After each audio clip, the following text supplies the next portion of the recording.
Chapter 48. The second of the two meetings referred to in the last chapter occurred about a week after the first. I had again left my boat at the wharf below bridge. The time was an hour earlier in the afternoon, and, undecided where to dine, I had strolled up into Cheapside and was strolling along it, surely the most unsettled person in all the busy concourse, when a large hand was laid upon my shoulder by someone overtaking me. It was Mr. Jaggers's hand, and he passed it through my arm. "As we are going in the same direction, Pip, we may walk together. Where are you bound for?" "For the temple, I think," said I. "Don't you know?" said Mr. Jaggers. "Well," I returned, glad for once to get the better of him in cross-examination, "I do not know, for I have not made up my mind." "You are going to dine?" said Mr. Jaggers. "You don't mind admitting that, I suppose?" "No," I returned, "I don't mind admitting that." "And are not engaged?" "I don't mind admitting also that I am not engaged." "Then," said Mr. Jaggers, "come and dine with me." I was going to excuse myself when he added, "Wemmick's coming."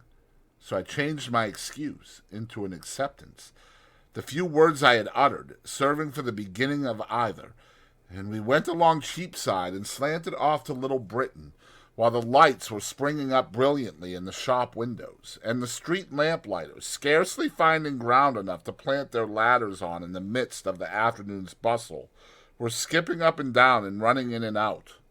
Open and more red eyes in the gathering fog than my rushlight tower at the Hummins had opened white eyes in the ghostly wall. At the office in Little Britain there was the usual letter-writing, hand-washing, candle-snuffing, and safe-locking that closed the business of the day.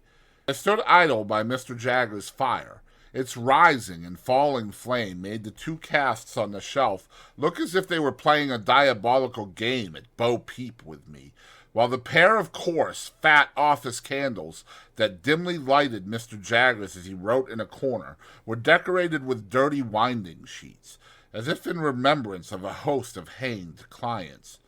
We went to Gerrard Street, all three together, in a hackney coach, and, as soon as we got there, dinner was served, although I should not have thought of making, in that place, the most distant reference by so much as a look to Wemmick's Walworth sentiments. Yet I should have had no objection to catching his eye now and then in a friendly way, but it was not to be done. He turned his eyes on Mr. Jagger whenever he raised them from the table, and was as dry and distant to me as if there were twin Wemmicks, and this was the wrong one. "Did you send that note of Miss Havisham's to Mr. Pip, Wemmick?" Mr. Jaggers asked, soon after we began dinner. "No, sir," returned Wemmick. "It was going by post, when you brought Mr. Pip into the office. Here it is." He handed it to his principal instead of to me. "It's a note of 2 lines, Pip," said Mr. Jaggers, handing it on, "sent up to me by Miss Havisham on account of her not being sure of your address. She tells me that she wants to see you on a little matter of business you mentioned to her. You'll go down?" "Yes," said I, casting my eyes over the note, which was exactly in those terms. "When do you think of going down?" "I have an impending engagement," said I, glancing at Wemmick, who was putting fish into the post-office, "that renders me rather uncertain of my time. At once, I think." "If Mr. Pip has the intention of going at once," said Wemmick to Mr. Jaggers, "he needn't write an answer, you know." Receiving this as an intimation that it was best not to delay, I settled that I would go tomorrow, and said so. Wemmick drank a glass of wine, and looked with a grimly satisfied air at Mr. Jaggers, but not at me. "So, Pip, our friend the Spider," said Mr. Jaggers, "has played his cards. He has won the pool." It was as much as I could do to assent. "Ha! He is a promising fellow in his way, but he may not have it all his own way. The stronger will win in the end, but the stronger has to be found out first. If he should turn to and beat her, "Surely," I interrupted, with a burning face and heart, "you do not seriously think that he is scoundrel enough for that, Mr. Jaggers?" "I didn't say so, Pip. I am putting a case. If he should turn to and beat her, he may possibly get the strength on his side. If it should be a question of intellect, he certainly will not. It would be chance work to give an opinion how a fellow of that sort will turn out in such circumstances, because it's a toss-up between two results." "May I ask what they are?" "A fellow like our friend the Spider," answered Mr. Jaggers, "either beats or cringes. He may cringe and growl, or cringe and not growl, but he either beats or cringes. Ask Wemmick his opinion." "Either beats or cringes," said Wemmick, not at all addressing himself to me. "So here's to Mrs. Bentley Drummle," said Mr. Jaggers, taking a decanter of choicer wine from his dumbwaiter and filling for each of us and for himself, "and may the question of supremacy be settled to the lady's satisfaction, to the satisfaction of the lady and the gentleman. It never will be. Now, Molly, Molly, Molly, Molly, how slow are you today?" She was at his elbow when he addressed her, putting a dish upon the table. As she withdrew her hands from it, she fell back a step or two, nervously muttering some excuse, and a certain action of her fingers as she spoke arrested my attention. "What's the matter?" said Mr. Jaggers. "Nothing. Only the subject we were speaking of," said I, "was rather painful to me." The action of her fingers was like the action of knitting. She stood looking at her master, not understanding whether she was free to go, or whether he had more to say to her and would call her back if she did go. Her look was very intent. Surely I had seen exactly such eyes and such hands on a memorable occasion very lately. He dismissed her, and she glided out of the room, but she remained before me as plainly as if she were still there. I looked at those hands, I looked at those eyes, I looked at that flowing hair, and I compared them with other hands, other eyes, other hair that I knew of, and with what those might be after 20 years of a brutal husband and a stormy life. I looked again at those hands and eyes of the housekeeper, and thought of the inexplicable feeling that had come over me when I last walked, not alone, in the ruined garden, and through the deserted brewery. I thought how the same feeling had come back when I saw a face looking at me, and a hand waving to me from a stagecoach window, and how it had come back again and had flashed about me like lightning when I had passed in a carriage, not alone, through a sudden glare of light in a dark street. I thought how one link of association had helped that identification in the theater, and how such a link, wanting before, had been riveted for me now, when I had passed by a chance swift from Estella's name to the fingers with their knitting action and the attentive eyes. And I felt absolutely certain that this woman was Estella's mother. Mr. Jaggers had seen me with Estella, and was not likely to have missed the sentiments I had been at no pains to conceal. He nodded when I said the subject was painful to me, clapped me on the back, put round the wine again, and went on with his dinner. Only twice more did the housekeeper reappear, and then her stay in the room was very short, and Mr. Jaggers was sharp with her, but her hands were Estella's hands, and her eyes were Estella's eyes, and if she had reappeared 100 times, I could have been neither more sure nor less sure that my conviction was the truth.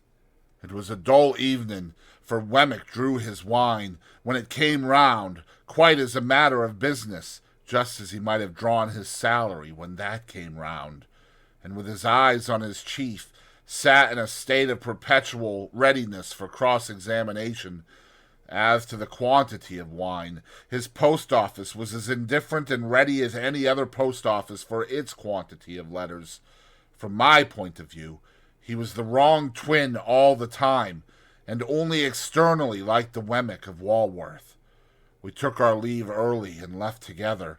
Even when we were groping among Mr. Jagger's stock of boots for our hats, I felt that the right twin was on his way back, and we had not gone half a dozen yards down Gerrard Street in the Walworth direction before I found that I was walking arm in arm with the right twin, and that the wrong twin had evaporated into the evening air. "Well," said Wemmick, "that's over. He's a wonderful man, without his living likeness, but I feel that I have to screw myself up when I dine with him, and I dine more comfortably unscrewed." I felt that this was a good statement of the case, and told him so. "Wouldn't say it to anybody but yourself," he answered. "I know that what it is said between you and me goes no further." I asked him if he had ever seen Miss Havisham's adopted daughter, Mrs. Bentley Drummle. He said no. To avoid being too abrupt, I then spoke of the aged and of Miss Skiffins. He looked rather sly when I mentioned Miss Skiffins, and stopped in the street to blow his nose, with a roll of the head, and a flourish not quite free from latent boastfulness. "Wemmick," said I, "do you remember telling me, before I first went to Mr. Jagger's private house, to notice that housekeeper?" "Did I?" he replied. "Ah, I dare say I did. Deuce take me," he added suddenly. "I know I did. I find I am not quite unscrewed yet." "A wild beast tamed her, you called her." "And what do you call her?" "The same. How did Mr. Jaggers tame her, Wemmick?" "That's his secret. She has been with him many a long year." "I wish you would tell me her story. I feel a particular interest in being acquainted with it. You know that what is said between you and me goes no further." "Well," Wemmick replied, "I don't know her story. That is, I don't know all of it, but what I do know I'll tell you. We are in our private and personal capacities, of course." "Of course." "A score or so of years ago, that woman was tried at the Old Bailey for murder, and was acquitted. She was a very handsome young woman, and I believe had some gypsy blood in her. Anyhow, it was hot enough when it was up, as you may suppose." "But she was acquitted?" "Mr. Jaggers was for her," pursued Wemmick with a look full of meaning, "and worked the case in a way quite astonishing. It was a desperate case, and it was comparatively early days with him then, and he worked it to general admiration. In fact, it may almost be said to have made him.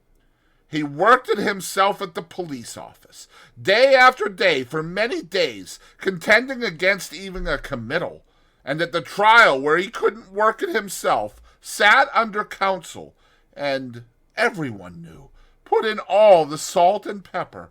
The murdered person was a woman a good 10 years older, very much larger, and very much stronger. It was a case of jealousy.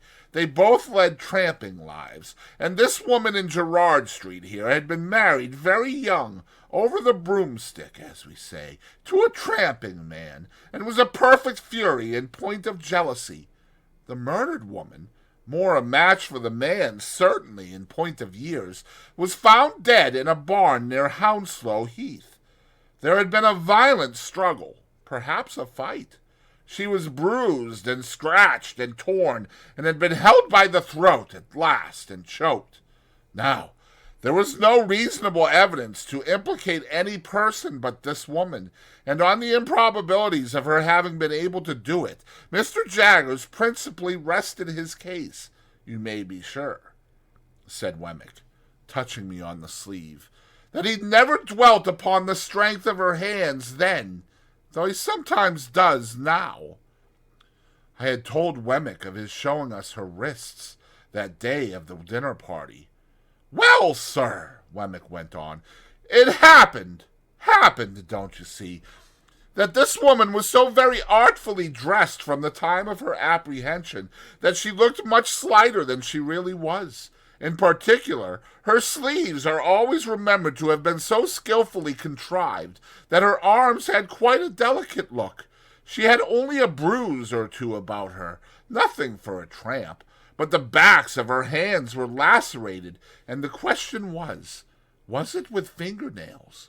Now, Mr. Jaggers showed that she had struggled through a great lot of brambles, which were not as high as her face, but which she could not have gone through and kept her hands out of, and bits of those brambles were actually found in her skin and put in evidence, as well as the fact that the brambles in question were found on examination to have been broken through, and to have little shreds of her dress and little spots of blood upon them here and there.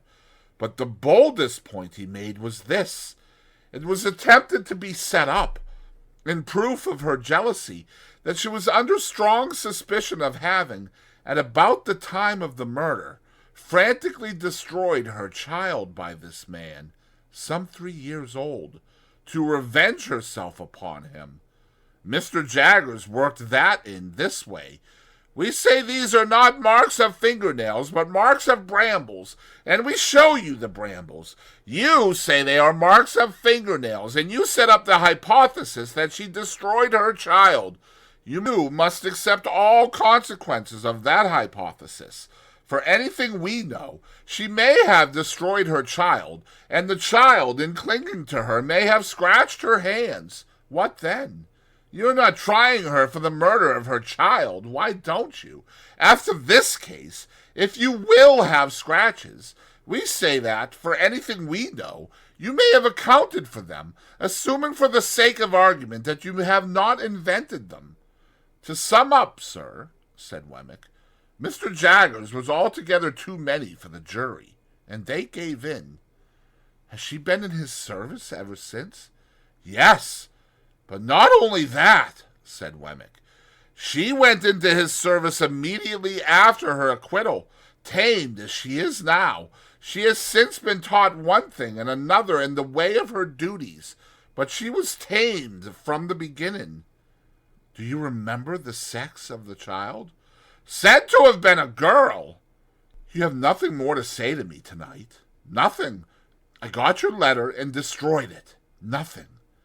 We exchanged a cordial good night, and I went home with a new matter for my thoughts, though with no relief from the old.